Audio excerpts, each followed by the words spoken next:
¿Es factible que el nuevo PSOE llegue a grandes acuerdos a la vez con Podemos y Ciudadanos? ¿Qué implica definir España como un país plurinacional?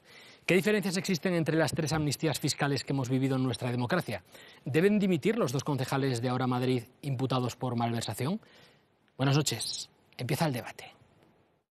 La de Pedro Sánchez es una apuesta por el diálogo, pero más con la oposición, con el resto de los grupos de la oposición, que con el gobierno. ¿Puede salir de ahí algo? Pablo.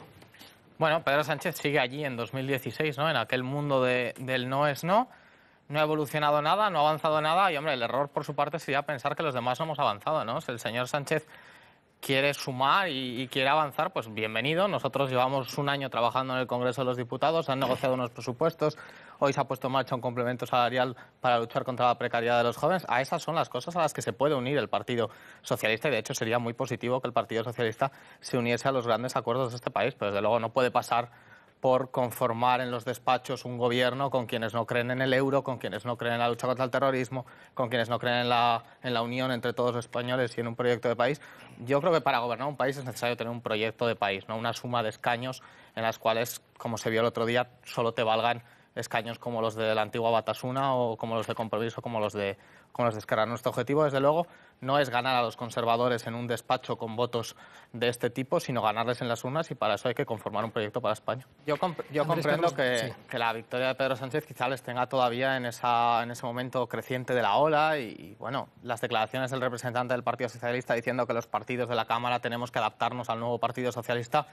Bueno, yo lo veo un poco al revés, ¿no? Es decir, el Partido Socialista se tiene que adaptar a la nueva composición de la Cámara y aquí ya no hay mayoría absoluta y las leyes se pueden pactar, pero claro, como les decimos a los representantes de Podemos, ¿no? Eso exige estar en el Congreso, eso exige trabajar, dejar los autobuses. Hombre, yo confío en que Pedro Sánchez no se quiera montar en un autobús constante por España para hacer la misma política inútil y la misma política poco productiva que hace Podemos, ¿no? Yo creo que hay una Cámara parlamentaria, en este caso, sin mayoría absoluta, que permite que las cosas se tengan que negociar una a una, que permite que se pueda participar en los presupuestos, mejorando la vida de los españoles, que permite que se pongan en marcha comisiones de investigación sobre la financiación ilegal del partido que está en el gobierno, que permiten que se pueda aprobar, como ha propuesto Ciudadanos, una ley que proteja a los denunciantes de corrupción, que se pueda hacer una reforma a la ley electoral en la ponencia que se ha abierto. Yo creo que hay una oportunidad para que ese Partido Socialista se adapte a la nueva realidad de España, participe y tome partido en el Congreso de las cosas en las que los demás llevamos ya un tiempo trabajando. Esperemos de todas formas que esas propuestas serias que tenéis que hacer no sea poner pegatinas en los autobuses, no sea presentar mociones de censura con unos votos que son única y exclusivamente los votos de Batasuna y de Esquerra Republicana, sino sea, por ejemplo, participar de las reformas contra la corrupción y participar de la nueva ley electoral. Me ha quedado claro la postura de los 4 grandes partidos sobre lo que se nos viene encima en los próximos meses. Estábamos hablando del Congreso del Partido Socialista, de la vuelta de Pedro Sánchez, que se ha hecho fuerte en los órganos internos, pero le quedan los territorios, los varones, que fueron los que provocaron su salida, de alguna manera. La postura oficial de la Ejecutiva es que ni va a impulsar ni va a impedir candidatos alternativos a los varones. Bueno, el reelegido líder del PSOE defiende que la soberanía reside en el pueblo español, lo escuchábamos, artículo 1 de la Constitución, pero abre la puerta a la plurinacionalidad de una nación que, según el artículo 2, está integrada por nacionalidades y por regiones. ¿Es un avance? Volvemos un poco a esa sensación que teníamos antes, ¿no? de que el tiempo parece que no pasa en determinados momentos, ¿no? En que el Partido Socialista se sigue preguntando qué somos cada vez que se levanta, ¿no? Nosotros, desde luego, en ese debate de la plurinacionalidad o en el debate de cuántas naciones hay, nosotros no estamos, ¿no? Y desde luego no es nuestro modelo, y sí que nos quedamos un poco con la impresión de que ahí el Partido Socialista de Cataluña, el PSC, le ha ganado la batalla a los constitucionalistas que quedaban dentro del Partido Socialista, y eso, bueno, pues a la vista de los resultados electorales del Partido Socialista de Cataluña en los últimos años, pasando de ser fuerza de gobierno a ser una fuerza casi marginal en el Parlamento de Cataluña, es evidente que no parece una estrategia política muy hábil. Yo creo que, insisto en lo que decíamos antes, ¿no? Que hay que tener un proyecto para toda España, y nuestro modelo de nación o nuestro modelo de Estado no debería de ser Bolivia, a nuestro modo de entender, ¿no? Y esos son los ejemplos que unos y otros han estado jugando a hacer. Yo creo que estamos en el siglo XXI, que estamos en una etapa en la que se están eliminando fronteras, en la que tenemos un proyecto como es la Unión Europea que habla de pensar en grande y no en pequeño, y yo creo que esa tentación del Partido Socialista a caer en el error de intentar mimetizarse con el nacionalismo de determinadas comunidades autónomas no solo no les ha sido provechoso a ellos electoralmente, sino que yo pienso firmemente que no es beneficioso para los españoles.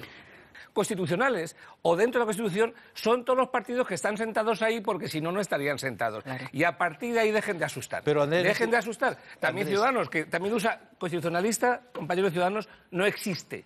Tienes que buscar otro nombre, díselo a los del partido para que cambien el imaginario y el... No existe. Podemos decirlo de una manera muy sencilla. No existe. Ahora mismo hay quienes creemos en un proyecto de convivencia que se enmarca dentro de los valores de la Constitución del año 78, que se marca en la unión entre los españoles, y hay quienes están planteando echarle un pulso al Estado. Podemos hablar abiertamente de convocar un referéndum independentista en Cataluña. Y ahí, déjame terminar mi posición. Y además, yo confío en que el Partido Socialista esté del lado de la legalidad, porque ya no se trata además de estar del lado de una postura política o de otra, se trata de estar del lado de las leyes. Y la Constitución es una ley, es un espacio de convivencia que nos hemos dado entre todos. Claro. Entonces, evidentemente, hay partidos que no se sienten cómodos en la Constitución y lo dicen y proponen un referéndum para trocear la soberanía española. Y yo digo que hay otros que defendemos que dentro de ese proyecto común que es España, lo que hay que hacer es reformarle, lo que hay que hacer es ser atractivos para que nadie caiga en la tentación de pensar que saltándose las leyes, como hace el independentismo catalán, se solucionan los problemas de España. Y mientras el presidente de la Generalitat, Carles Puigdemont, calentando motores para el referéndum ilegal del 1 de octubre, ha aprovechado el 30º aniversario del atentado de Hipercor de ETA para relacionar la lucha contra el terrorismo con la lucha por la independencia. Si no hagués estat per la persistència, per el valor de tantes i tantes persones, algunes d'elles anònimes, segurament aquest combat no s'hauria guanyat. D'aquí uns anys direm el mateix. Hem aconseguit tot això, hem aconseguit tot allò que el poble de Catalunya s'ha proposat perquè vam persistir. Ronda rápida para valorar estas palabras. Pablo. Bueno, yo creo que cuando uno pierde el respeto a las víctimas del terrorismo, como son las declaraciones del presidente de la Generalitat, estoy seguro de que incluso ha perdido el respeto de muchos de los suyos, porque las víctimas del terrorismo abarcan un amplísimo, un casi, digamos, unánime respaldo por parte de la sociedad. Sí que quería hacer una referencia a lo que hablábamos antes y salía la bronca del señor Tardá al Partido Socialista. Bueno, es que el señor Tardá ya vimos hace una semana que no está detrás del Partido Socialista, que está detrás de Podemos y de Pablo Iglesias, porque considera que es Pablo Iglesias el único que le puede llevar a ese camino de referéndum o de secesión unilateral. Yo creo que en Cataluña se va a votar, y van a votar además todos los catalanes, y van a votar en unas elecciones autonómicas más pronto que tarde, cada vez parece que más pronto, y ahí sí que se va a producir una dicotomía, y Podemos va a estar en el centro de esa dicotomía, ¿no? Y va a ser Pablo Iglesias el que decida si el próximo presidente de la Generalitat es Junqueras, el señor que habla abiertamente de un referéndum independentista y que además está sentado con los del 3% y con los de la corrupción, o si lo va a hacer Inés Arrimadas, que es la candidata de Ciudadanos y que es la líder de la oposición. Y ahí será cuando Podemos pueda hablar de servicios sociales, como decía antes, servicios públicos, de sanidad, de educación, o continuar alimentando el monotema de la fractura y de la división entre los catalanes y de los catalanes con el resto de españoles. Yo confío en que cuando llegue esa votación, desde luego Podemos sepa estar a la altura. Bueno, ya en el Congreso ha habido un protagonista, el ministro de Hacienda, un asunto central, la regularización fiscal extraordinaria, amnistía fiscal, dependiendo de quién se refiera a ella. Ya saben que el Tribunal Constitucional la ha anulado y Cristóbal Montoro ha comparecido por la tarde a petición propia en la Comisión de Hacienda, aunque el asunto ha centrado también la sesión de control al Gobierno de la mañana. Voy a seguir haciendo mi tarea de ministro de Función Pública hasta que este país elimine el déficit público y con eso consigamos tener el nivel de ocupados, el nivel de empleo que teníamos antes de la crisis económica. El problema es que las zanahorias se las han dado ustedes a Bárcenas, a Rato, a varios miembros de esa organización criminal conocida como familia Pujol. Y el palo se lo ha dado usted a la clase media trabajadora española. Escuchábamos en el debate las referencias a otras dos amnistías fiscales que se hicieron en nuestra democracia. Cada una de las tres ha sido diferente. Las dos primeras se realizaron en los gobiernos de Felipe González en 1984. Con Miguel Boyer al frente del Ministerio de Economía se endurecieron las leyes contra los evasores de impuestos y se permitió que todos los que tenían ocultas sus actividades pudieran comprar pagarés del Tesoro Público sin ninguna penalización fiscal y pudiendo salvaguardar el anonimato. Y ya en 1991, con Carlos Solchaga, esta vez como titular de Hacienda, se creó la Agencia Tributaria y se impulsó una amnistía para permitir que los infractores compraran deuda pública con dinero negro con un tipo de interés inferior al del mercado. Vistas las tres amnistías fiscales, en términos generales, una regularización fiscal extraordinaria, si lo quieren llamar así, una amnistía, puede estar justificada. Vamos a ampliar el debate porque hablamos de 3 regularizaciones fiscales extraordinarias o claro, cada partido le llama con un nombre diferente en función de quién sea el que haya tomado la decisión. Y yo te pregunto, Andrés, ¿hay regularizaciones fiscales extraordinarias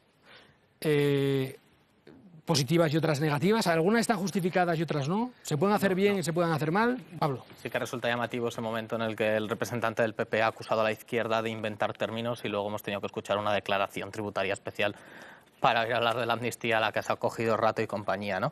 Sí que hay una cosa que tienen en común las 3 amnistías fiscales que ha habido en España, es que se han hecho con mayorías absolutas, ¿no? Y eso tiene que ser por lo menos significativo y tiene que ser tenido en cuenta, a mayores de que le añadamos el hecho de que la de marzo de 2012 está hecha con la mayoría absoluta del Partido Popular, pero encontraron unos socios que casualmente era la Convergencia y Unió, de entre otros el señor Pujol y todos sus familiares, ¿no? Aquí el problema, donde está yo creo que viciada la idea que se le transmite a los ciudadanos, es cómo se premia a los defraudadores y cómo se castiga a la clase media, porque claro, todo hay que enmarcarlo en una actuación política del Ministerio de Hacienda, del señor Montoro. Es que el señor Montoro, a la vez que hacía una amnistía fiscal al 10%, como decía el catedrático, pero terminaban pagando el 3%, a la vez le estaban metiendo a la clase media y trabajadora de España el mayor hachazo fiscal que hemos recibido nunca. Es decir, perdonaba a los defraudadores y nos metía la mano en el bolsillo a la clase media y trabajadora para subirnos los impuestos. Esto es muy importante aclararlo. No hay perdón a los defraudadores, sino justo lo contrario. Si no pagaron el 10, terminaron pagando el 3, Bárcenas, Rato,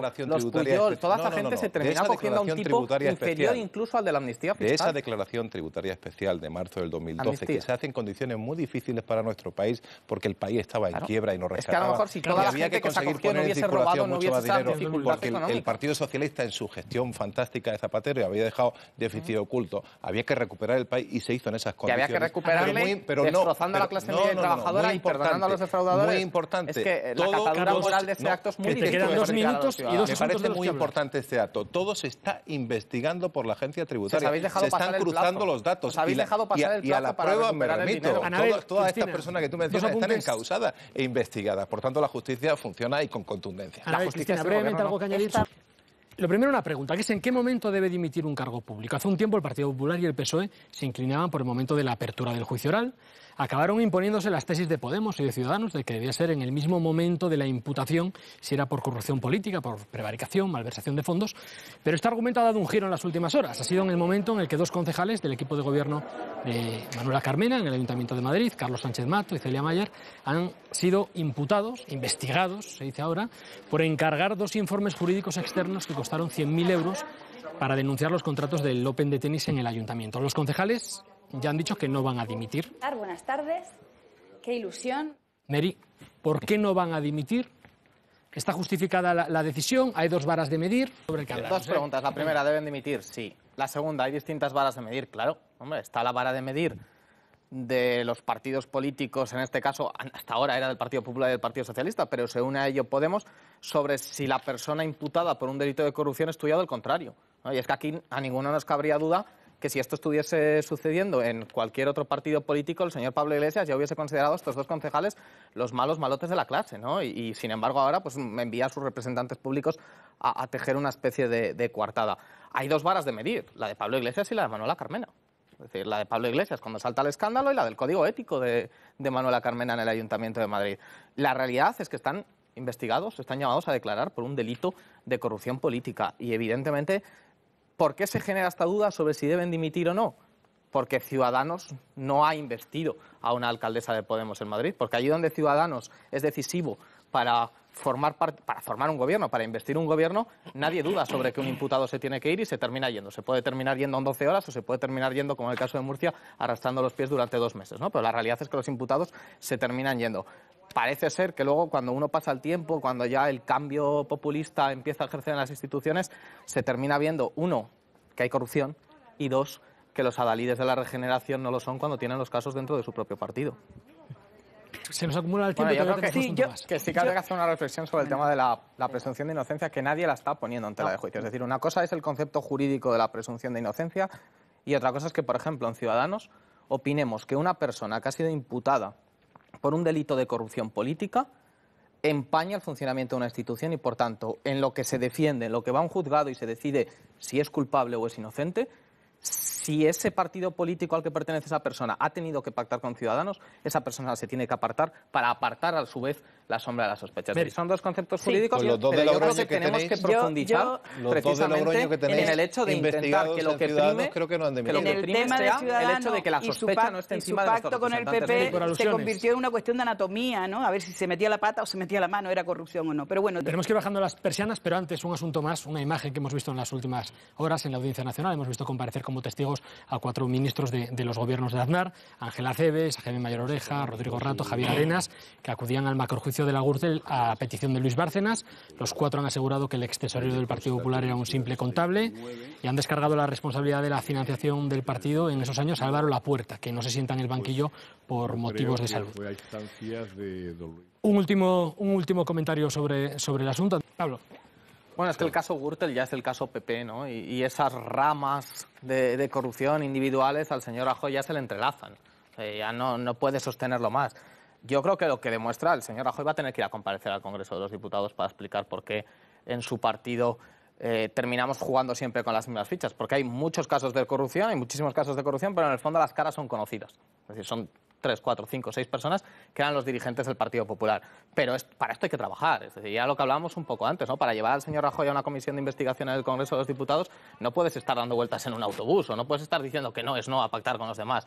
Yo creo que hay que hacer un trabajo, que esa comisión tiene que ser seria, que se tienen que depurar allí las responsabilidades políticas y que en los juzgados se tienen que seguir depurando las responsabilidades judiciales de esos dirigentes del PP que están siendo investigados. Vamos a ver los tiempos, porque yo creo que se han aprovechado bastante bien. El Partido Popular se ha gastado, Carlos, te lo has gastado todo en el último momento, ¿no? Bien, bueno.